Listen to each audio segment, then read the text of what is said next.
Welcome to all. Industrial promotion ఆఫీసర్కి సంబంధించి నిన్నటి రోజున ఈ ministry of commerce and industrial డెవలప్మెంట్కి సంబంధించి ఈ మంత్రిత్వ శాఖ నుంచి ఇండస్ట్రియల్ ప్రమోషన్ ఆఫీసర్కి సంబంధించి local cadre strength, working cadre స్ట్రెంత్కి సంబంధించి ఒక చిన్న జియో రావడం జరిగింది. అయితే ఈ జియోని గురించి మీకు ఎక్స్ప్లెయిన్ చేయడానికి గల కారణం ఏంటంటే, దీని యొక్క ఉద్దేశం ఏంటంటే, యాక్చువల్గా ఇండస్ట్రియల్ ప్రమోషన్ ఆఫీసర్ పోస్టులు అనేవి జోనల్ క్యాడర్ పోస్టులు. అయితే హెడ్ ఆఫీస్ ఉంటుంది కదా, మీకు అమరావతిలో హెడ్ ఆఫీస్ ఉంటుంది కదా, ఆ హెడ్ ఆఫీస్లో యాక్చువల్గా మీరు ఏదైతే జోనల్ క్యాడర్ కింద మీరు ఏ డిస్టిక్ అయినప్పటికీ మీరు ఆ డిస్టిక్ ఏ జోన్ పరిధిలోకి వస్తుందో ఆ జోన్లో మీకు పోస్ట్ వస్తుంది. పోస్టింగ్ వచ్చిన తర్వాత మీ హెడ్ ఆఫీస్లో వచ్చేసరికి హెడ్ ఆఫీస్లో కూడా కొంతమంది ఇండస్ట్రియల్ ప్రమోషన్ ఆఫీసర్స్ వర్క్ చేస్తారు. దీని గురించి మీకు అంతకుముందు అవేర్నెస్ వీడియోస్ చెప్పాను. ప్రమోషన్ ఛానల్ ఎలా ఉంటుంది, జాబ్ చాట్ ఎలా ఉంటుంది, ఆ వీడియోస్లో చెప్పాను అనమాట. హెడ్ ఆఫీస్లో కూడా ఇండస్ట్రియల్ ప్రమోషన్ ఆఫీసర్స్ ఉంటారు. అలానే డిఐసి, డిస్ట్రిక్ట్ ఇండస్ట్రియల్ సెంటర్ అని ఉంటుంది. అక్కడ కూడా కొంతమంది డిప్యుటేషన్ బేస్ మీద ఇతర రకాల వర్క్ చేస్తూ ఉంటారు అనమాట. అయితే ఇప్పుడు ఈ జీవో ఏంటంటే, దీని యొక్క ఉద్దేశం ఏంటంటే ఒకసారి చూడండి.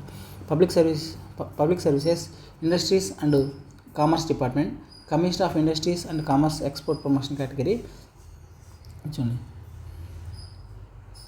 Andhra Pradesh public employment, organisation of local cadres and regulation of direct recruitment 2025, distribution of cadre strength and working strength to the respective local cadres and orders issued. యాక్చువల్గా మీరు మీ జోన్లో, మీ డిస్టిక్లో పనిచేస్తున్నప్పుడు, జోనల్ కేటగిరీ కింద మీరు ఆయా డిస్టిక్లో పనిచేస్తున్నప్పుడు మీకు ఏ జోన్లో పనిచేస్తుంటే ఆ జోన్ అనేది మీకు సీనియారిటీ ప్రాతిపదిక కింద తీసుకుంటారు. అయితే మీరు హెడ్ ఆఫీస్లో వర్క్ చేయడానికి డిప్యుటేషన్ కింద వెళ్ళినప్పుడు యాక్చువల్గా మీరు వర్క్ చేసేది అమరావతిలో, కానీ మీరు రిక్రూట్ అయింది, అలాట్ అయింది మాత్రం మీ పర్టికులర్ జోన్స్లో రిక్రూట్ అవుతారు కదా.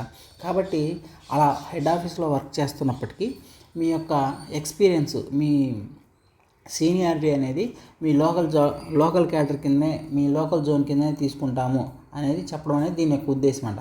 యాక్చువల్గా ఇది జోనల్ క్యాడర్ పోస్ట్ కాబట్టి ఇక్కడ హెడ్ ఆఫీస్లో పనిచేస్తే హెడ్ ఆఫీస్ జోనల్ క్యాడర్ కానీ, లేకపోతే హెడ్ ఆఫీస్ ఏ జోన్లో ఉంటే ఆ జోనల్ క్యాడర్ కింద సీనియారిటీ కానీ తీసుకోము అని చెప్తారు అన్నమాట.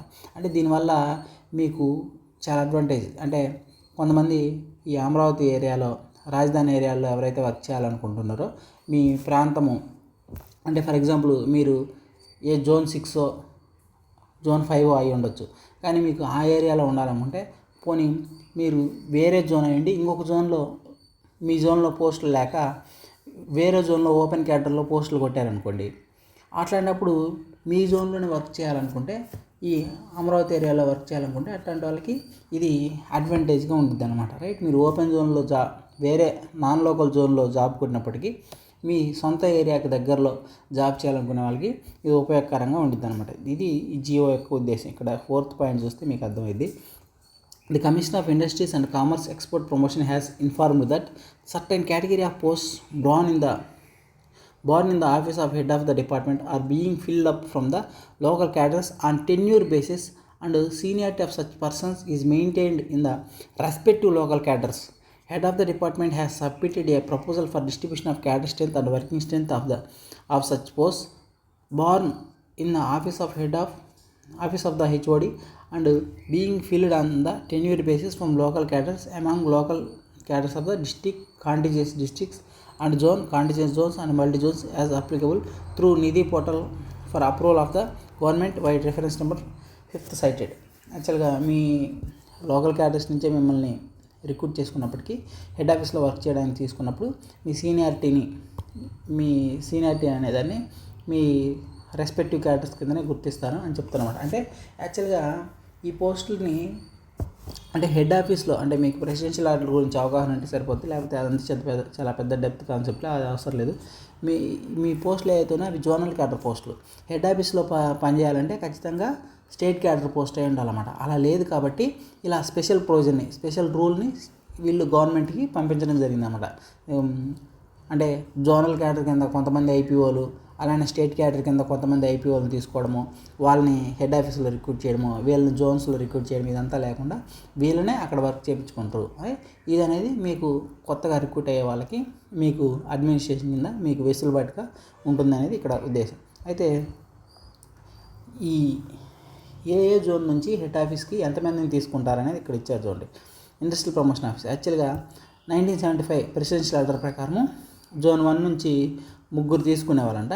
అయితే ఆల్రెడీ ప్రస్తుతం 2 వర్కింగ్లో ఉంటారు. క్యాడర్ స్ట్రెంత్ 3 తీసుకునేవాళ్ళు, 2 వర్కింగ్లో ఉన్నారు, 1 ఖాళీ అనమాట. దాన్ని ఏం చేశారంటే అంటే జోన్ 1లో ఇప్పుడు రీఆర్గనైజ్ లోకల్ క్యాడర్ స్ట్రెంత్ కింద మొత్తం 3 కదా, ఇప్పుడు 2 వర్కింగ్లో ఉన్నారు, మిగతా ఒకళ్ళు అనేదాన్ని జోన్ 2 కింద కన్వర్ట్ చేశారన్నమాట. జోన్ 2 వాళ్ళు ఇక్కడ హెడ్ ఆఫీస్లో వర్క్ చేయడానికి అవకాశం ఉండేది.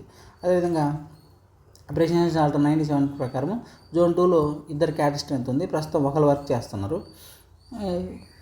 ఇక్కడ చూడండి, జోన్ 2లో క్యాడర్ స్ట్రెంత్ ఆల్రెడీ ఒకటి ఇక్కడ వచ్చింది కదా, ఇది ఆల్రెడీ ఒకటి వచ్చింది కాబట్టి కొత్తగా ఈ రీఆర్గనైజేషన్ కింద కొత్తగా అయితే ఇంకా ప్రస్తుతం ఇంకో వేరే వాళ్ళు ఎవరైనా వచ్చి తర్వాత వర్క్ చేస్తే ఇక్కడ ఫిల్ అయ్యిద్ది అనమాట. తర్వాత జోన్ 3 కింద ఆల్రెడీ ఒకళ్ళని అలాట్ చేశారు, ఆ ఒక్కళ్ళు వర్క్ చేస్తున్నారు. అదేవిధంగా జోన్ 3 వచ్చేసరికి పాత ఆర్డర్ ప్రకారం అయితే 2 క్యాడర్స్ ఎంత ఉన్నారు, 2 వర్క్ చేస్తున్నారు. జోన్ 4 కింద ఒకళ్ళని అలాట్ చేస్తే 2 వర్క్ చేస్తున్నారు. అదేవిధంగా జోన్ 5 కింద ఒకళ్ళు అలాట్ చేస్తే అసలు ఇంకా ఎవరు అలాట్ చేయలేదు, కొత్తగా మీకు జాయిన్ అయ్యే వాళ్ళకి అవకాశం ఉంటుంది. అదేవిధంగా జోన్ 6 కింద 2 క్యాడర్ స్ట్రెంత్ ఇవ్వడం జరిగింది, ఎవరు వర్క్ చేయట్లేదు.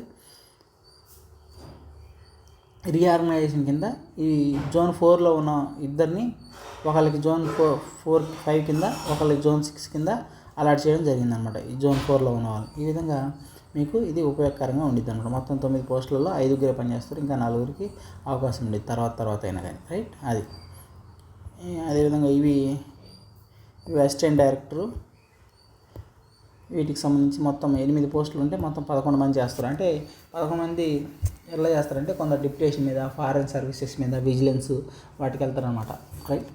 అవన్నీ అసిస్టెంట్ డైరెక్టర్ గురించి మీకు అవసరం లేదే. ఇది ఇండస్ట్రియల్ ప్రమోషన్ ఆఫీసర్ నుంచి అయితే ఇది మీకు ఏ జోన్లో వచ్చినా, నాన్ లోకల్ జోన్లో వచ్చినా కానీ ఇటు వెళ్ళడానికి ఒక అవకాశం ఉందనేది ఉద్దేశం. ఫస్ట్ మీరు జాబ్ కొడితే తర్వాత ఏ విధంగా అయినా మీకు వర్క్ చేసుకోవడానికి అవకాశం ఉంది, రైట్. ఇంకా ఇతర వివరాల కోసము ఈ వీడియో డిస్క్రిప్షన్లో మన యాప్ లింకు, అదేవిధంగా WhatsApp group, Telegram groups links ఇస్తాను. వాటిలో జాయిన్ అయ్యి ఫాలో అవుతూ ఉండొచ్చు. ఇంకా ఐపీఓకి ఎవరైతే ప్రిపేర్ అవ్వాలనుకుంటున్నారో, ఇంజనీరింగ్ మరియు డిప్లొమా చదివిన అభ్యర్థులు ఎవరైతే ఉన్నారో ఈ ఐపీఓ ఎగ్జామ్ ప్రిపేర్ అవ్వాలనుకుంటే దానికి సంబంధించిన ఆన్లైన్ క్లాసెస్ మెటీరియల్ అవి మన యాప్లో ఉన్నాయి. The best classes. ఈ ఐపీఓ అనేది తక్కువ కాంపిటీషన్ తోటి మీరు విజయం సాధించడానికి మంచి జాబ్, రైట్. అందరూ వినియోగించుకోండి. ఇతర వివరాలకు ఏమైనా డౌట్స్ ఉంటే కామెంట్ చేయండి. Thank you.